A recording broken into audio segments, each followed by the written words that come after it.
Genesis 2. Thus the heavens and the earth were completed, and all their hosts. And on the seventh day God completed his work which he had done, and he rested on the seventh day from all his work which he had done.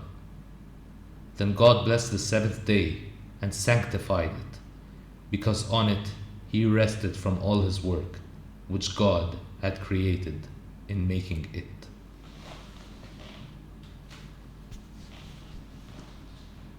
The generations of the heavens and the earth. These are the generations of the heavens and the earth when they were created. In the day that Yahweh, God, made heaven and earth. Now no shrub of the field was yet in the earth, and no plant of the field had yet grown, for Yahweh God had not caused it to rain upon the earth, and there was no man to cultivate the ground. But a stream would rise from the earth and water the whole surface of the ground. Then Yahweh God formed man of dust from the ground and breathed into his nostrils the breath of life. And so the man became a living being, and Yahweh God planted a garden in Eden toward the east. And there he placed the man whom he had formed. And out of the ground Yahweh God caused to grow every tree that is desirable in appearance and good for food, the tree of life also in the midst of the garden, and the tree of knowledge of good and evil.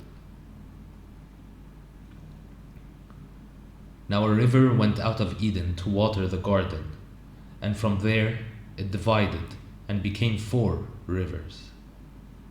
The name of the first is Pishon. It is the one that went around the whole land of Havilah, where there is gold. Now the gold of that land is good. The bdellium and the onyx stone are there. And the name of the second river is Gihon. It is the one that went around the whole land of Cush. And the name of the third river is Tigris. It is the one that went east of Ashur. And the fourth river is the Euphrates. Then Yahweh God took the man and set him in the garden of Eden to cultivate it and keep it. And Yahweh God commanded the man, saying, "From any tree of the garden you may surely eat, but from the tree of knowledge of good and evil you shall not eat from it. For in the day that you eat from it, you will surely die." Then Yahweh God said, "It is not good for the man to be alone. I will make him a helper suitable for him." And out of the ground Yahweh God had formed every beast of the field and every bird of the sky, and he brought each to the man to see what he would call it. And whatever the man called a living creature, that was its name. And the man gave names to all the cattle, and to the birds of the sky, and to every beast of the field. But for Adam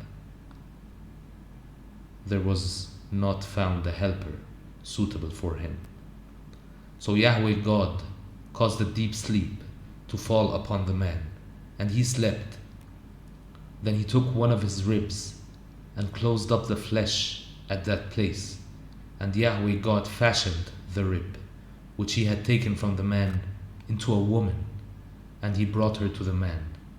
Then the man said, "This one finally is bone of my bones and flesh of my flesh.